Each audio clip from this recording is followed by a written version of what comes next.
The supernova of 1006 AD. Which inspired Speaking in Tongues. Voynich Manuscript. By Thomas O'Neill. April 17, 2026. Over the years, and it has been 17 now since I first saw and discussed the Voynich Manuscript, I have had my theories. At times, I thought it was gibberish, and others a code for an actual language that was everyday speech. MS-408. The document name for the Voynich manuscript does have its structure of prefixes and suffixes, yet it retains a low entropy for a language. That means it is unusual that more often words repeat themselves than a normal language. Many attempts have been made to gain meaning over the time it has been published since 1005-1006. What happened in April 30, 1006 was a rather large illuminated supernova. It is my theory about the Voynich manuscript, ignoring the carbon dating. I believe this inspired this document of Speaking in Tongues. Carbon dating is not a bulletproof science. I don't trust the carbon dating of the Voynich manuscript. It is possible maybe it is a historical document, but my feeling is the document is too personal and was written at the time. What I have here are all the posts from the site Voynich Ninja about my theory. They are different and concise with information, leads, and secrets of the author of the Voynich manuscript. If you are interested in the world's most mysterious document, while you read this, you can see it and interact while you are reading along. https://www.jasondavies.com/voynich. Here is the post on Voynich Ninja. https://www.voynich.ninja/thread5562.html. My theory: where the rules are loose and wild, these types of words would appear only in a constructed language for a glossolalia. So just looking at these words brings up a glossolalia. What is interesting is the number 8 corresponds to N, meaning that the frequency hit is the same for the glyph the number 8, D in EVA and N in Latin. So simply substituting Latin for EVA, then you can pronounce the word that was a glossolalia dictionary term. Latin used October for 8. I think the 8 was important, because it was matching frequencies of highest to lowest from both Voynich glyphs and Latin letters to show you the language to use. N happens to be the 8th highest Latin letter pointing to Latin. So let's try Dayan. It would be pronounced octesser when spoken in tongues. So why did I not use N as in Nesser? Not only does octesser sound like professor and it's in Latin, it has 3 syllables. 8 happens to be about the same frequency area as N in Latin. I believe it pointing as a straight across substitution all along, and even though the words don't make sense, it's because it's a glossolalia. There is also one small word in Latin, say in folio 2v, and it means, apart from. It could be apart from the language. I appreciate your attention on this matter. Dayan, octesser. 1. Chp. Oes becomes, uub. 2. dy. Before you write this off, ntnt listen to Latin ntnt. 1. Kakikia quat 2 or e, quat 2 or eluute. 1. Oes. 1. Ds. 1. Keys. 1. Doism. 1. Ikideder. 1. Okeys. 1. Oraki. 1. Coedi. 1. E. 1. Odiadidl. 1. Od. 1. Carrier. 1. Coe. 2. dy. 1. Dian. 1. Oian. 1. Kudo. 1. Oatadi. Here is the cipher from Eva Voynich to Latin. I found 2 occurrences of dio, means God in Latin, in folio 79v with the cross. The core in a straight substitution would be dio, however the pronunciation is different. I use 4 for Q, so Corchety would be, quat 2 or EOA October Novum. If you are interested in my theory, I have a website where you can input EVA and output glossolalia. Here is a link for EVA. I'm not sure of the statistics if the entropy would rank higher toward a language or not compared to Voynich than the substituted glossolalia. Here is my website. https://voynichglossolalia.greatsite.net. You can put in multiple words. Try Dayan first. Here is the first paragraph of Folio 1 or the way they spoke 600 years ago for MS 408. The word mic below would sound like meech in Latin. Facis eichel ar atean shol shori c3s eikos sholdi. Sari sikar or y kair taten shar ar sithar dan. Sier sheki or ikayan shad sithori sithes durayan sy. Doyan ote otios raladi cthar dayan otayan or okan. Der y cheer sithayan sifar sifayan yidarai shai. Vinovem novemlek eo epicer mike myanovem pub novemlib mikoktanovm. Byanovem leo io novum luo epicer meo eou peo octoer. Bnov meso molnovem io novumliser miocto pyanovem pub octioiser novum. Octoiser ipinovem ipuib oisipnovum p, eo octoiser ipicer io iler octiso. Octiso novum pesser geo vesser novum octoioism novum. Just another post, I made an observation of the star Folio F68R1, the star Oiner in tongues sounds like Israel. Some of the medieval people thought of stars were like angels. Anyway, here is the decoded star in tongues. Theologians and common people linked stars to angels in medieval times. Oiner. Oisisnraero. Oiner Israel. One other idea about speaking in tongues, there's the whole repeat words issue, and yes, that's in the Voynich. The way I decoded it has that repeat vibe too. So look at this for instance. If you decode some of Voynich with my website to tongues, you will hear the repeat vibe when you read it. dy. Docto Wynovum, docto Wynovum, docto Wynovum. Octonovim. Quote, because they are sadly uneducated and uncatechized on the matter, and have mistaken the occultic practice of incantation/ululation with the gift of tongues in the New Testament. By repeating the same 5 to 13 syllables multiple times, especially, but not necessarily, with gradually increasing speed, volume, and intensity and working to a climax, one induces an altered state of consciousness and often auto-hysteria. It is in fact a practice condemned in Scripture, in both the Old Testament and the New. Apostolic tongues, by contrast, sounds like a language, with a discernible grammar, vocabulary, morphology, and syntax, and in fact often is an actual other human language that the speaker has no knowledge of. I was accompanying a friend on a mission trip in Eastern Europe 25 years ago, and at a small town in southeast Poland the host asked me to preach at a village gathering with the host translating. 3 lines into the sermon, though I speak not a word of Polish, I broke into perfect native Polish, and not the kind you'd learn in school, but this town's obscure dialect and accent. At least that's what they all told me. All I know is I was trying to speak in English, but all the words kept coming out funny. Say is just above the decoded LAIO, for core. The abbreviation for Latin is L, and AIO means to tell and relate. Yet, say states this is, apart from, Latin, yet AIO to tell and relate the meaning may be apart. This is very interesting for a glossolalia. There are remote Latin words that are rare, but for the most part it reads like tongues. Say. Core. LO.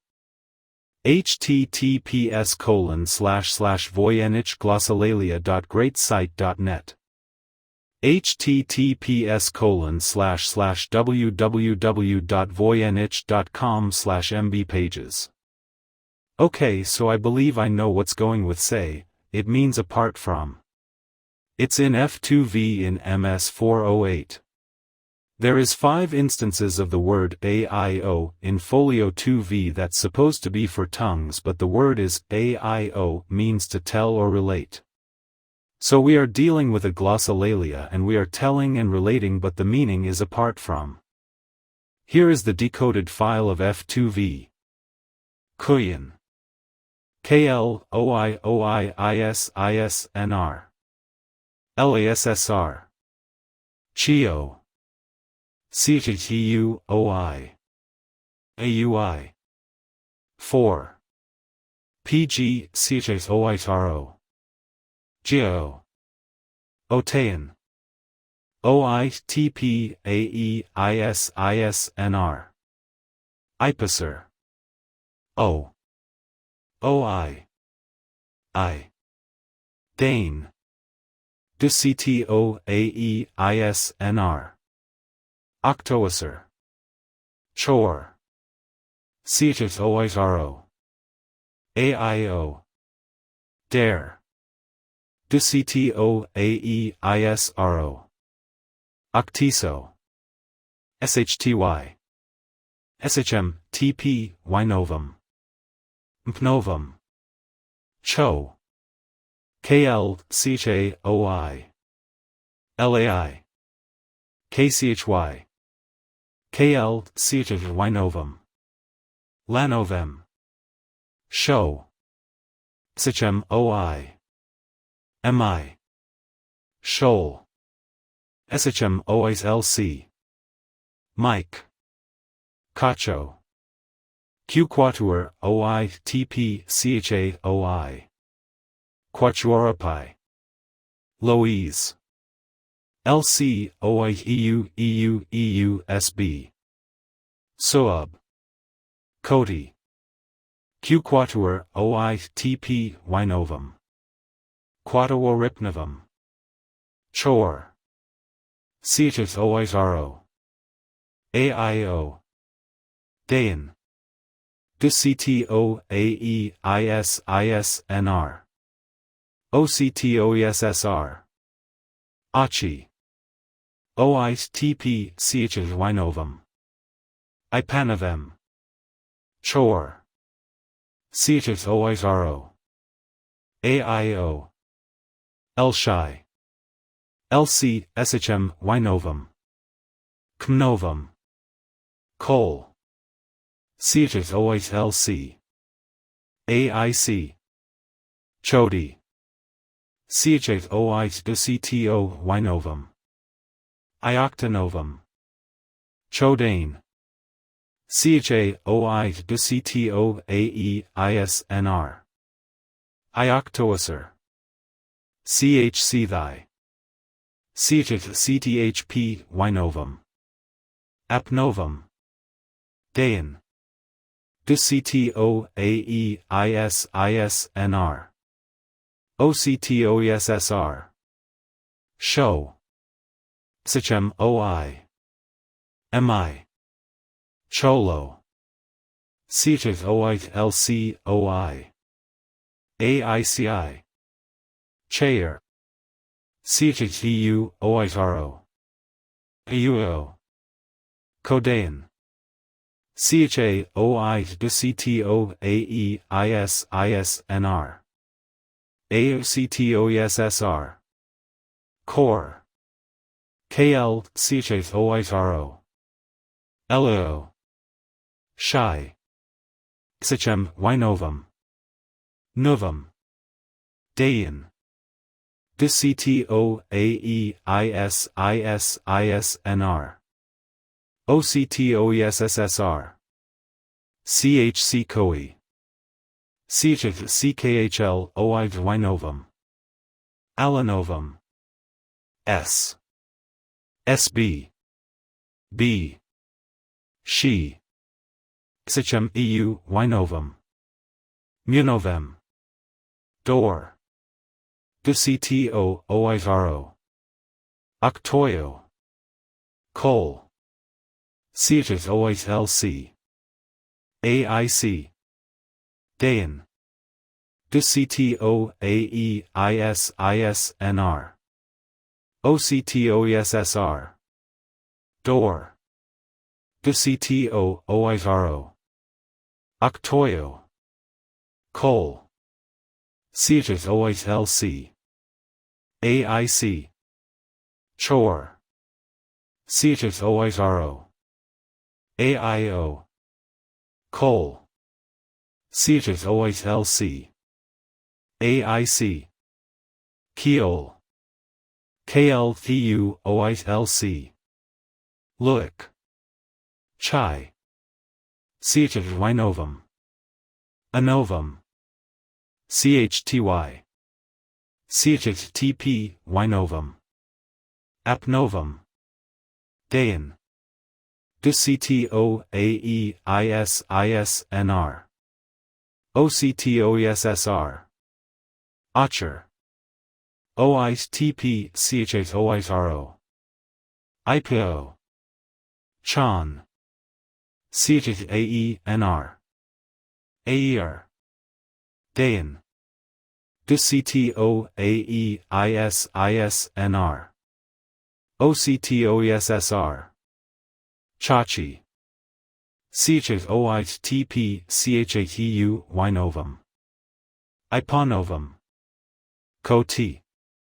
Q quatuor OITP EU Wynovum. Quatuoripunovum. Chokios. CHOIT KLTU OIT SB. Aluib. Cheese. CHEU SB. AUUB. CHR. CHRO. AO. Chian. CHEU AEISISNR. AUSSR. Chokoishi. CHOIT KL OIIS SHMEU. Elismu. Chor. CHOIRO. AIO. Cheol. CHEU OILC. AUIC. Col. CHOILC. AIC. Daladi. DCTO OILC OIT DCTO Wynovum. Octoishi Octanovem. Tests indicate that glossalalia's rank are lower on entropy tests for language. So I decided, since I can gain access to my glossolalia of words through my site from EVA, to run an entropy test for language. The test was done on half of Folio 58R and it rated 3.69596. While English ranks a 4.5. Lower entropy means the next word is easier to predict. This seems about right. In a glossolalia there is much repetition going on. I have made a breakthrough, and when you are done reading this, emotions will run high. I feel this post may change your perception, either to totally scoff at this or you will have intrigue. The evidence is not a winding road. One evidentiary state of facts opens up a new look at this book. Yes, words, coding, imagery and an era all play a part. My choice of Latin was for 3 reasons. The main reason was the amount of core glyphs from Voynich was key. The core Voynich glyphs comprise about 20 that are used. Latin uses 24 on average, yet the least often are rare, so I'm using a straight across 2020 for glyphs to letters. Latin would be the source language of the person recording tongues, but of course no sensible words, only rarely. They would repeat, and when recording the words to dictionary to later write into a manuscript, the structure of a constructed language that's loose for rules could be understood for low entropy. The glyph script was to show off an angelic feel for the one who knew the language that underlined the script of glyphs.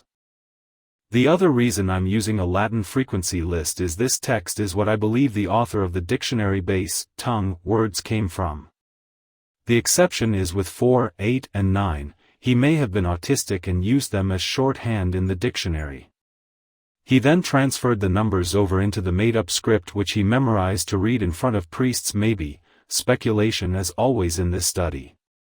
I believe the author could read the Voynich. Anyone could memorize a Latin-based system applied to a foreign-based glyph system and utter the words even if they did not make sense. My guess, he approached the priests at churches, maybe saying he wrote down, speaking in tongues, and this was the angelic text. Third reason is I found 2 Latin words and one in the Voynich margin and folio. On F2V I found se means apart from in Latin. I already stated that LAIO was L apart from AIO, and it was L was abbreviated for Latin. That AIO meant to tell and relate, yet no meaning. As se goes, meaning apart from. And I found MV on F66R means 1005 in Latin in the margin where there's a little crumb of food next to it. My translation found MVIO in tongues for Eva Shkfor is October 1006, and this is logic. Quote, 3. The month abbreviation, October 1006. Old ledger entries, an O after a year would indicate the month of October, Octobris. MVI equals 1006. O equals October. Interpretation, October, 1006. I looked this up. In around October of 1006. Quote. The supernova of 1006, throughout the year, including the autumn, the brightest supernova ever recorded, SN 1006, was visible in the skies, having appeared in May in the constellation Lupus. It was so bright that it was described by observers across Europe, China, Japan, and Egypt, and it remained visible for months. Quote, the aspect of this rock art panel that caught my attention was the figure at upper left, which resembles other Hohokam glyphs thought to represent scorpions. It is an oriented figure facing right with what appear to be chelae, hinged pincer-like claws, legs, and a tail. These are creatures with which the desert-dwelling Hohokam would have been very familiar. The juxtaposition of figures that could plausibly be interpreted as a scorpion and bright sky object, in their relative positions, immediately reminded me of the positions of the classical constellation Scorpius and the bright supernova recorded by European and Chinese astronomers that first appeared in the night sky in the early hours of May 1, 1006 CE. The object would have been visible from the location of the petroglyph, rising some 20 degrees above the southern horizon just before midnight. With a peak visual brightness of magnitude 7.5, it outshone every other object in the night sky. For the inhabitants of the area, it would have been an unforgettable sight. This plant of folio 25V could be a green supernova with a dragon exhaling the foliage. This leads up to the word I'm showing you, which could move the whole date of the MS408. If you carefully look at F25V, it does look like an exploding star and a dragon would be breathing fire. Shkfor MVIO represents the year 1006 and October month in Latin of the supernova. I don't doubt that's when the Voynich was created. Yet there have been mistakes in carbon dating. There is a very big star theme in the Voynich besides the herbal and the supernova. The one they spoke of for 1006 could have stoked, speaking in tongues. I don't think I'm pushing the speculation too far, the evidence is in the text. There is only one occurrence of MVIO, so excluding the tongues and pushing a year from logic and imagery as well. There is some religious themes in the Voynich, a cross and a dove. The manuscript does push the star theme quite a bit. I think the closest images to a star being a supernova in MS408 are F67R1, F67V1 and F68V1. There could be meaning here in this one instance. The MV in the margin indicates a number 1005. It could be a date maybe. Wikipedia. Key details regarding the appearance of SN 1006. Color changes. Arab scholar accounts indicate the star's color shifted as it faded, starting as a faint greenish yellow before becoming whiter. /. I ended the post, but I have further evidence from the MS-408. The supernova was in the Lupus Scorpius area 1006. Folio 67V2 shows a star rising out of a pipe and a constellation in the shape of a J known as Scorpius. The middle is green, could be supernova. Just view the image I brought in. What are your views on this? Quote, yes, the Lupus constellation features a distinct triangle-shaped asterism within its boundary, which is often used to mark the head of the wolf. The triangle shape, the head of Lupus, is defined by a triangle of stars, specifically Eta Lupi, Theta Lupi, and Chi Lupi. Location: Lupus is a southern hemisphere constellation, bordered by Scorpius, the Scorpion, and Centaurus. Font equals Arial. What is very symbolic about F25V is the green dragon expelling or exhaling the greenest plant of the Voynich, like an exploding star, in which MVIO happens to be in the text. F70R2 also looks like it could be a supernova. Quote, some historical accounts suggest the 1006 supernova appeared with a greenish-yellow or pale blue tint as it changed colors during its months-long visibility. While Chinese observers often described it as yellow and extremely brilliant, other records indicate it was a dazzling, shifting color/font. Attached files. Images. This is extremely bold to you, the reader. I cannot deny the code, the rare words in Latin in the margin, the identical imagery for the theme of a supernova in 1006 and the history. This conlang, speaking in tongues one-to-one substitution has given the Voynich somewhat a meaning and time that I think cannot be refuted. Carina is the hull of the ship. I found a rare Latin word in folio 25V Schkier with my code Schkier ALUEO meaning ship's hull. Of a ship, a hold, hull. A small ship, boat Argo Navis. Quote, yes, the constellation Carina contains a prominent, roughly square-shaped asterism. This word came out of the same folio 25V where MVIO came from. 4. Quote, yes, the Carina constellation represents the keel, or hull, of the ship Argo Navis. Now looking at the constellation positions and the folio 67V2, what are the odds of Latin code words in F25V for ship's hull Carina and MVIO supernova pointing to F67V2? I believe I have a partial solution for the Voynich manuscript. In some medieval manuscripts, constellations are represented scientifically using dots connected by lines, rather than the classical animal and human figures. A good example is a zodiac wheel in MSBSB CLM 28229, Speyer on the Rhine, Germany, 14th century. The map below with the sun and moon rising and setting gives the meaning you could see the supernova day and night. Quote, yes, you can see the constellation Scorpius in October, but only for a very short time just after sunset, low on the southwestern horizon. It is a summer constellation that departs the sky by mid-September in the northern hemisphere, but the bright, red heart star Antares can still be spotted in early October.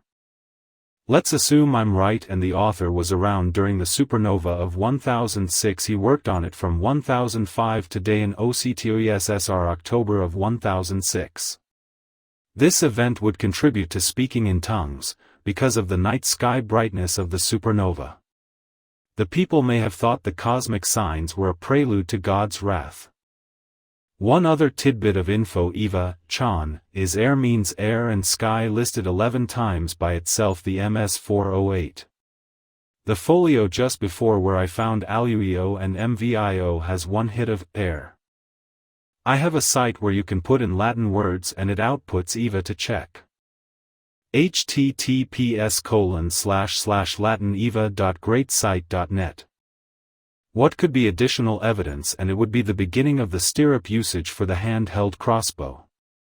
You have to admit that crossbow looks antiquated. Now I don't want to sound disgusting, but the guy has a grin and his target is a little suggestive. I digress. The crossbow in F73V is extremely primitive and suggests 11th century. https://latineva.greatsite.net. There is a stirrup design with the round hooks on the spanning in F73V. Quote, the inclusion of a stirrup on the front of a crossbow to aid in spanning, drawing, the bow did not become a standard, ubiquitous feature until later in the Middle Ages, but its early, rare appearance in the 11th century is supported by emerging evidence. Early archaeological evidence. While common, widespread use of the stirrup occurs around the turn of the 12th and 13th centuries, the earliest known European crossbow remains, which include stirrups, have been dated to the 11th century, notably from findings at Lake Paladro. Wikipedia. The rare 11th century usage. While crossbows were present, e.g., at the Battle of Hastings in 1066, the stirrup was not universal. Early crossbowmen frequently held the bow down using their feet directly on the prod itself, a less efficient method that could damage the bow. www.akava.com. Function of early stirrups. The 11th century stirrup allowed the user to put their foot through a metal ring on the front, enabling them to use their strong back and leg muscles to draw the string, often while using a belt hook. Britannica. Transition period. The 11th century marked a transition in European weaponry. The crossbow was reintroduced/gained popularity after centuries of absence, 10th century, but it was still developing the specialized metal stirrups and complex drawing devices that became standard in the 13th and 14th centuries. Wikipedia. There is no doubt in my mind now, because I have the evidence. It is a glossolalia like I propose, an angelic script with underlying Latin source code. There are few rare Latin words and some Latin margin words which enabled the breakthrough. I believe the supernova set off something with people witnessing in tongues, and this was major during the supernova of 1006. Many people here including Bax believe, including myself, that folio 68R3 retains Pleiades. That folio is a planisphere of some constellations during April 30, 1006 when the supernova went off. The constellation are at 9:30 position W Taurus and Pleiades. At the southwest 7 position are Puppis, Argo Novis, Scorpius, Lupus, but Crux you have to be further south than Venice to observe at that time of year. At the 1 position NE you have Ursa Minor and Draco. At east position for 3:30 you have Boötes, Virgo and Hydra. Never mind the number I put in the SW, they could be wrong. Those constellations were in SW just at different times. Puppis is the only one at the same time as NW, NE and SE. The author/artist was trying his best to convey the constellations of SN 1006. I believe in this post the evidence points to a supernova of 1006 for MS 408 and that it is a constructed language about speaking in tongues with some rare Latin words. I don't believe the carbon data to be accurate, unless the author researched the subject really well. That could be possible if he had access to a great library. Why I doubt the carbon dating? The margins of Latin MV and say with my code found MVIO and the whole glossolalia idea, this would be of that time. This is circa 1005-1006.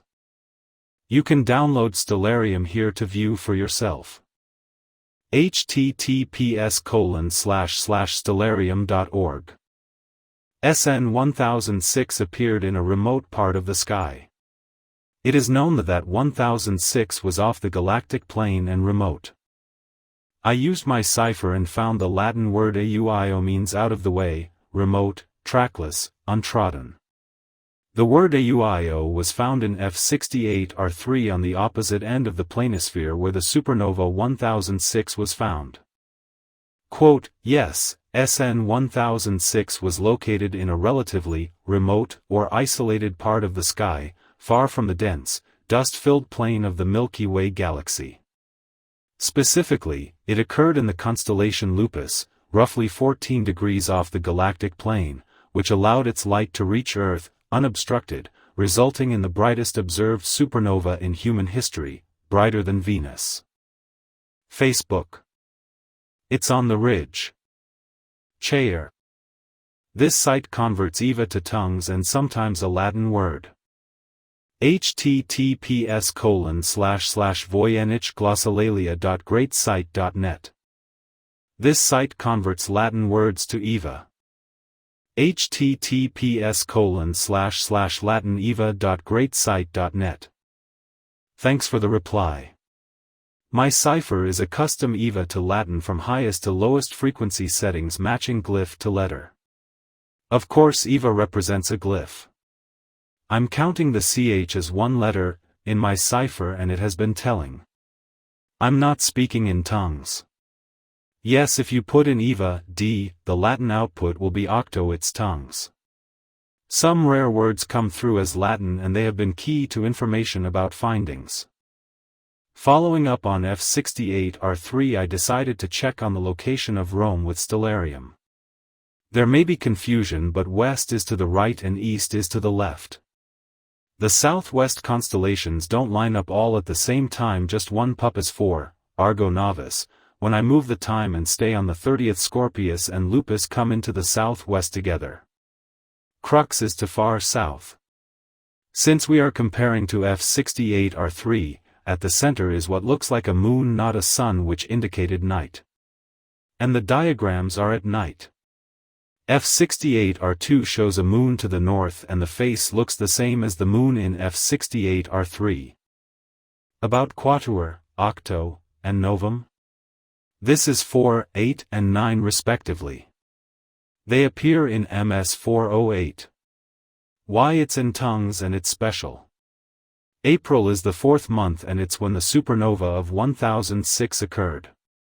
It faded after 3 months in August/September.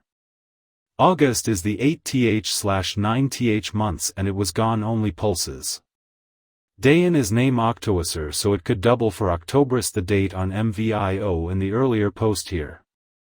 And the SN 1006 that faded was gone in the southwest. Lupus was just on a hairline in the SW from Venice, Italy. And it would have faded almost entirely in Octoberus.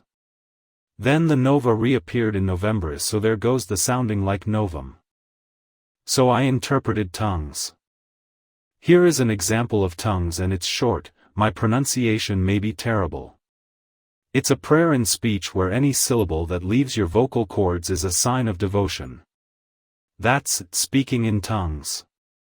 This could be the author's own words that he recorded with Latin. After he wrote down the words in Latin, he assigned the glyphs to it as a dictionary. Then he memorized the glyphs as Latin sounds and wrote out the MS408. Maybe he did not have any help by the looks of the pictures. Courier A, B is him. Or he had help. That's a tough answer, although the consensus says multiple scribes. I have had other theories and I discounted them, yet there is too much that has been connected here. I believe the small amount of effort to show corrections for this text is a facade. To make you think the language behind it is 100%. The author had much going on with woman. I believe he was male. I'm a man and I can see the misogyny in the MS408.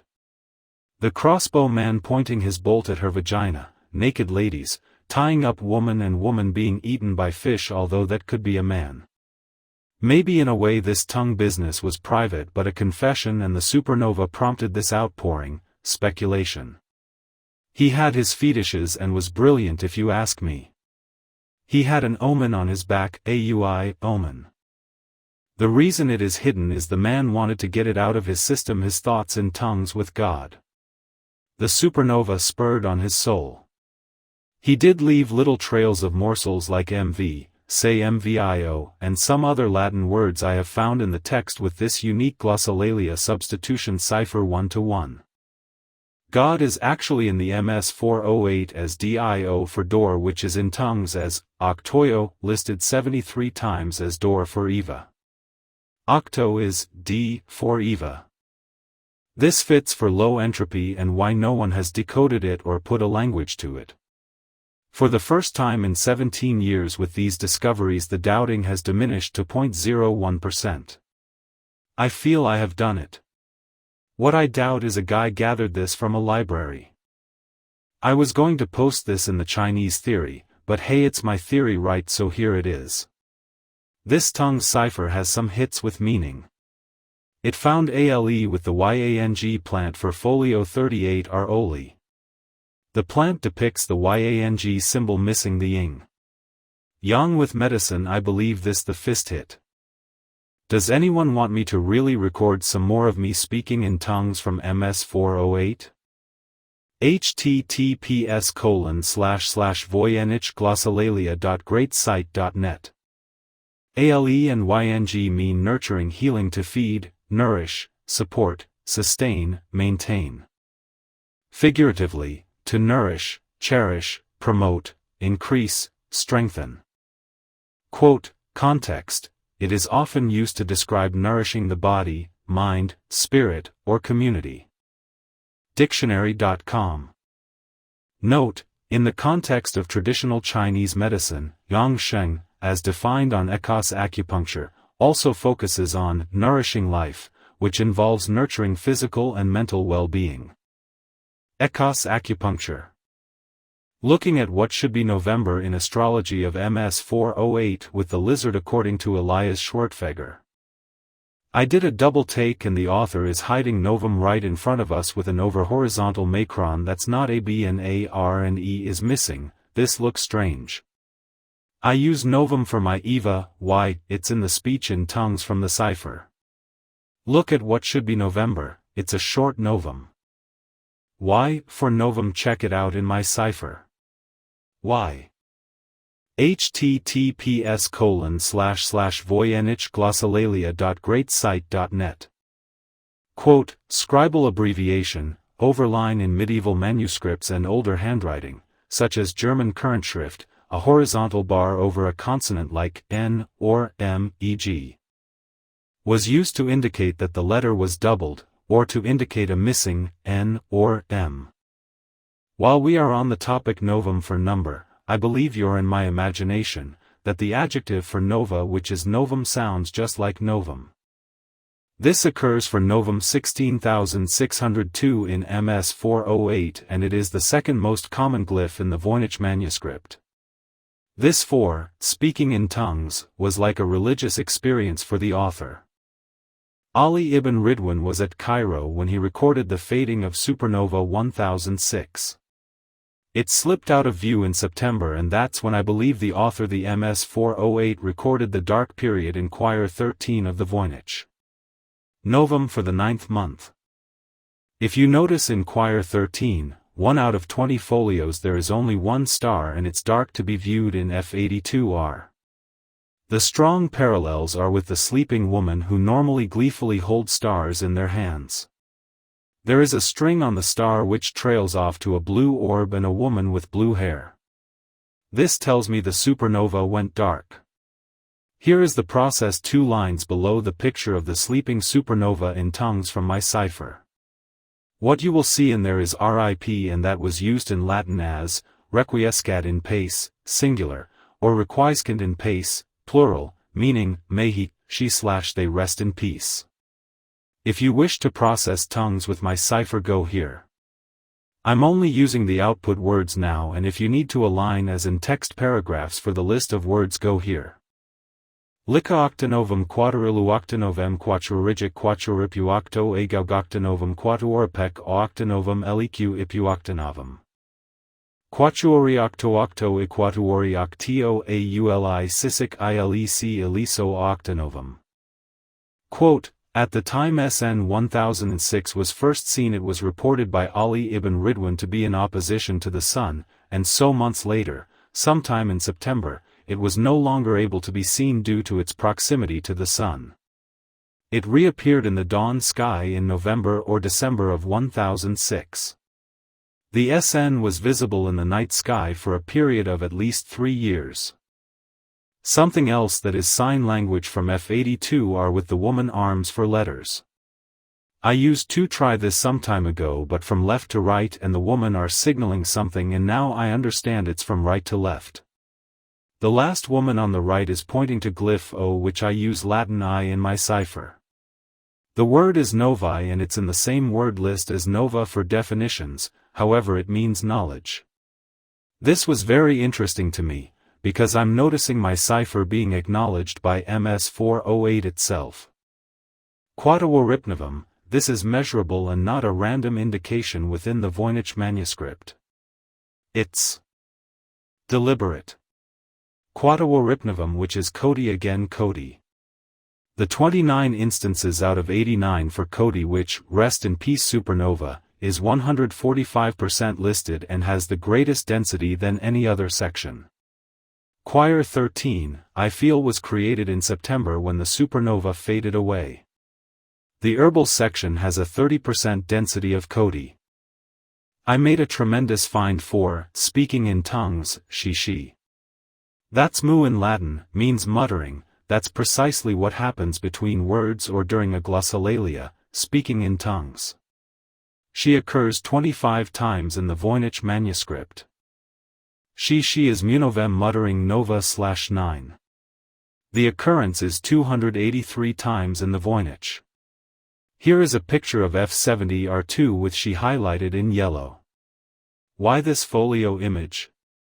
To me it suggests a supernova. I think it's time for me to start paying attention more to the tongue of MS408. Arizona AMS Laboratory. A solid case for 1005-6 AD. I'm going to throw some dirt, or should I say a morsel or crumb, next to MV. Quote, the NSF Arizona AMS Laboratory at the University of Arizona has conducted radiocarbon dating on both the Shroud of Turin and the Voynich manuscript, playing a crucial role in scientific investigations of both controversial artifacts. The Arizona AMS Laboratory radiocarbon dated the Shroud of Turin, which is 200 years off in a sample, and the Voynich, which is 60 years off in a sample. However, I'm claiming it to be 400 years off, so who is wrong and right? Maybe F68 is 200 years off according to Renée Zandbergen. This is not an exact science, folks. Quote, in 2010, statisticians Marco Riani and Anthony C. Atkinson wrote in a scientific paper that the statistical analysis of the raw dates obtained from the 3 laboratories for the radiocarbon test suggests the presence of contamination in some of the samples. They conclude that the effect is not large over the sampled region. Our estimate of the change is about 2 centuries. 49. In December 2010, Timothy Jull, a member of the original 1988 radiocarbon dating team and editor of the peer-reviewed journal Radiocarbon, co-authored an article in that journal with Rachel A. Freer-Waters. They examined a portion of the radiocarbon sample that was left over from the section used by the University of Arizona in 1988 for the carbon dating exercise, and were assisted by the director of the Gloria F. Ross Center for Tapestry Studies. They viewed the fragment using a low magnification, 30 times, stereo microscope, as well as under high magnification, 320 times, viewed through both transmitted light and polarized light, and then with epifluorescence microscopy. They found only low levels of contamination by a few cotton fibers, and no evidence that the samples actually used for measurements in the C14 dating processes were dyed, treated, or otherwise manipulated. They concluded that the radiocarbon dating had been performed on a sample of the original shroud material.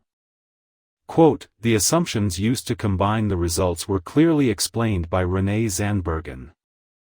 A combined dating of the Voynich MS. The dating of each folio doesn't allow a very precise dating of the MS.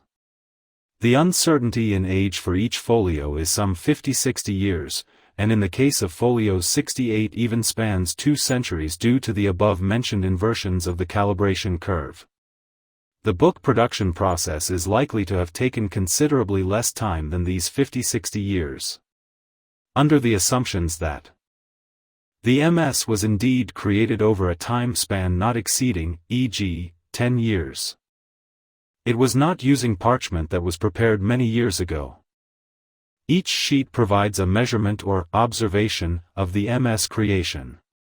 Since they are likely to be from different animal hides, these are indeed independent observations. Combining these observations leads to a combined uncalibrated age of 1,435 plus or minus 26 years, 1 sigma. I thought I would go over MV again and see what I could make out from the two other words in Latin. MV, translation, see there, 1005, exists.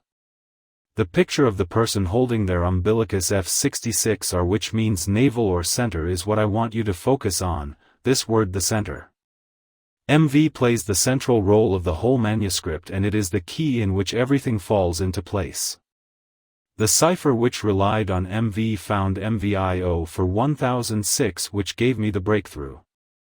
What is truly ironic, and the author of MS408 had no idea about Eva Y, but it is T in Latin which is novum in my cipher. That is a wonder.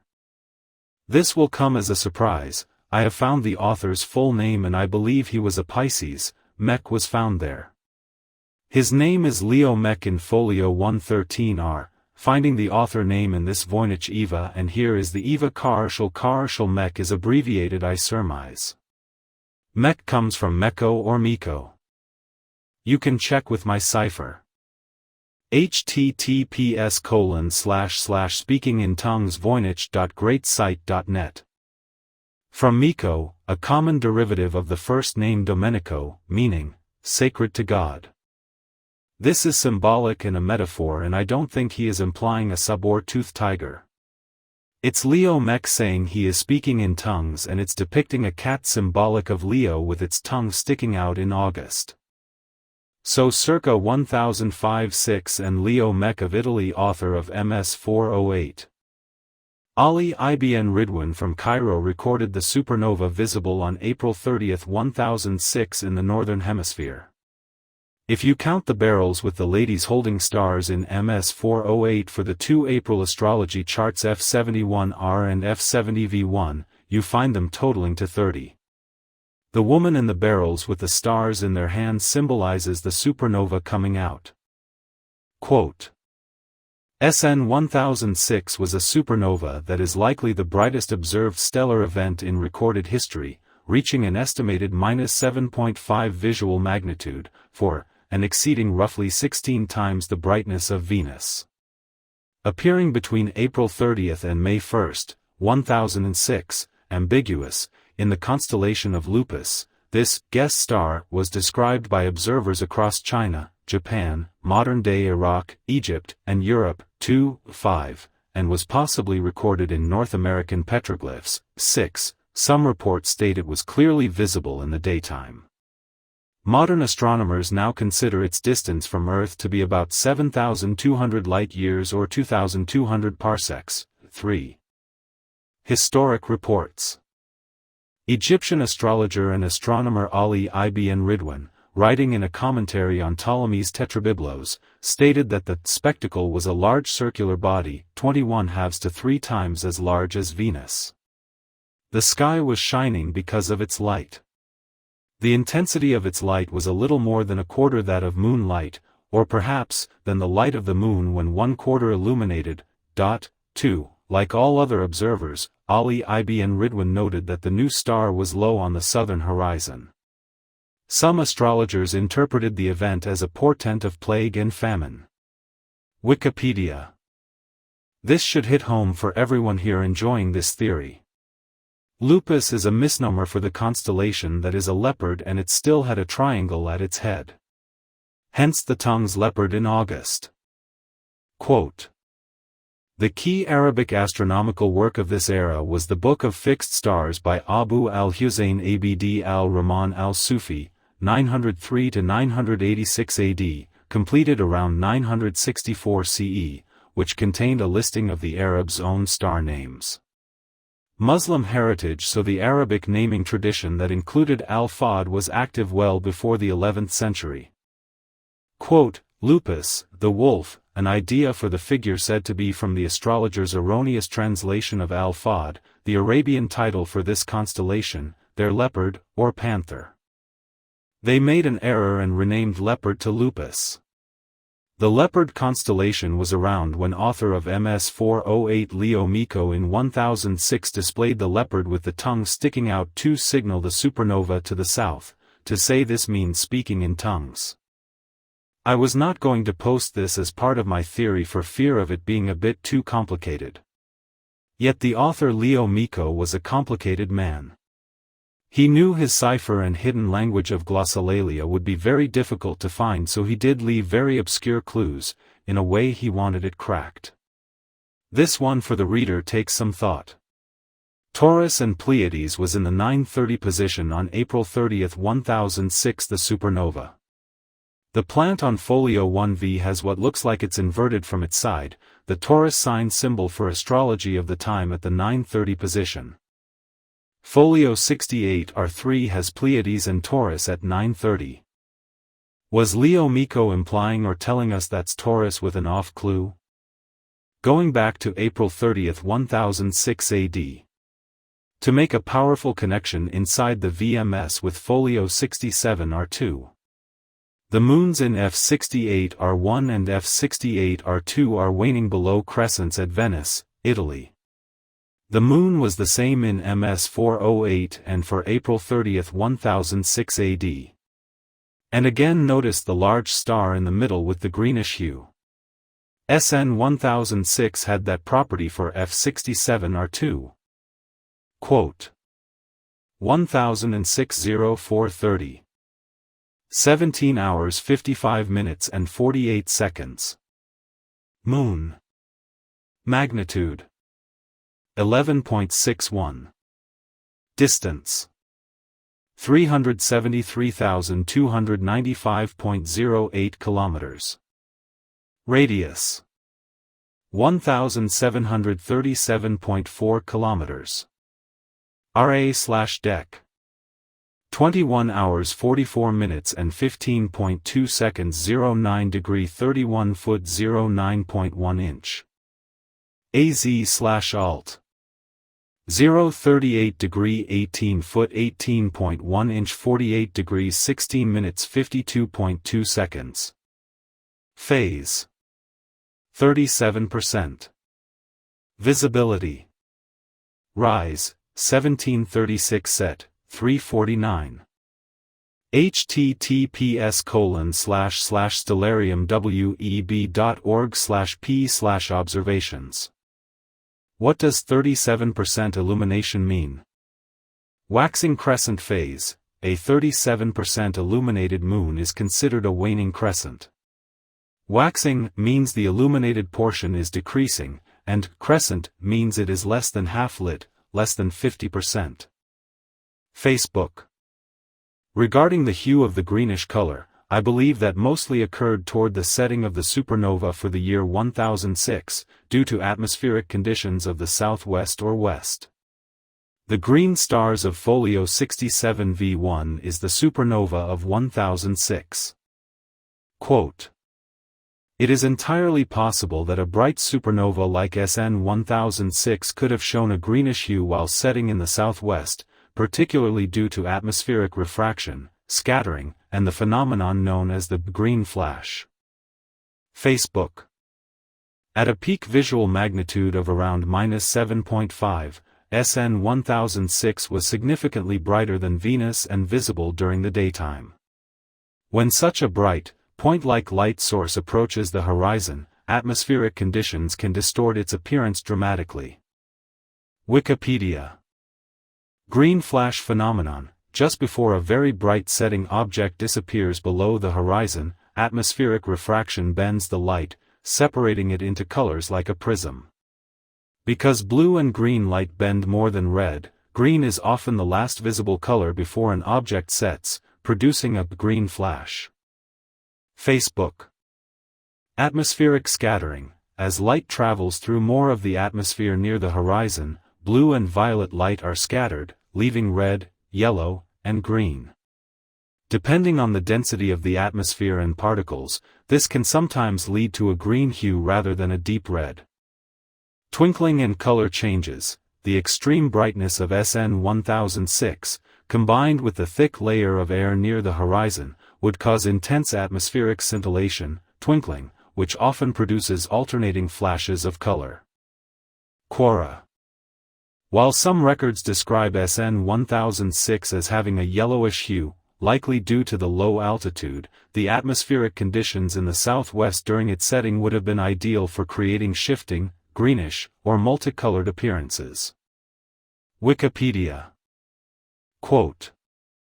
Ibn Sina, also known as Avicenna, is the source identified by researchers as having recorded the greenish-yellow color of the SN 1006 supernova in his text Kitab al-Shifa, Book of Healing, noting its evolution from a faint green-yellow to white. This observation adds color detail not found in other records. National Geographic. Key source, Ibn Sina, Avicenna, is credited with describing the color evolution of the brightest recorded supernova, SN 1006. The source material, Kitab al-Shifa, Book of Healing, contains the description.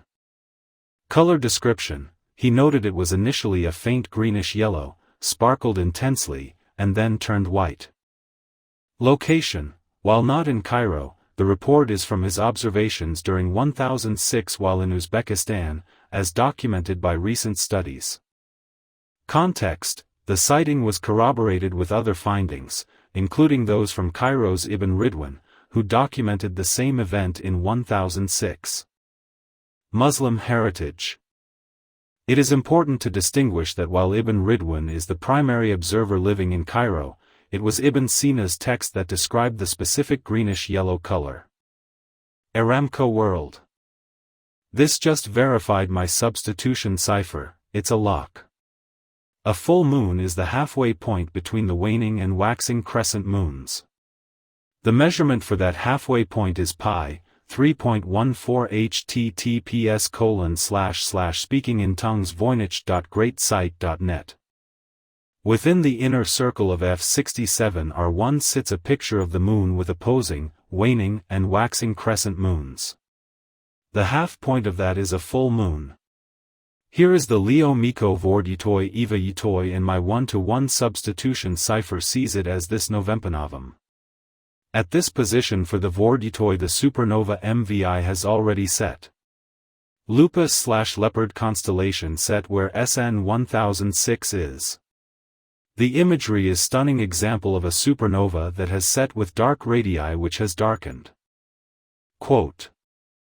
The number pi 3.14 represents the ratio of a circle's circumference to its diameter and also corresponds to the distance halfway around a circle's edge, an angle of 180.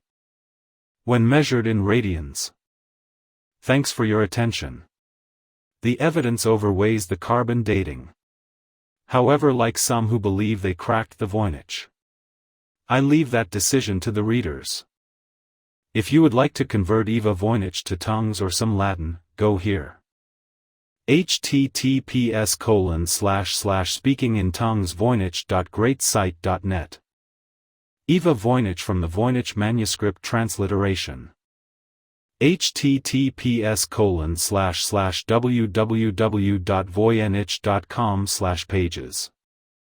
Great site to see the manuscript and paste your Eva Voynich to test. https://www.voynichessay.com. Site to turn your list of words in tongues to a paragraph. https://textconverter.com/split text into paragraphs.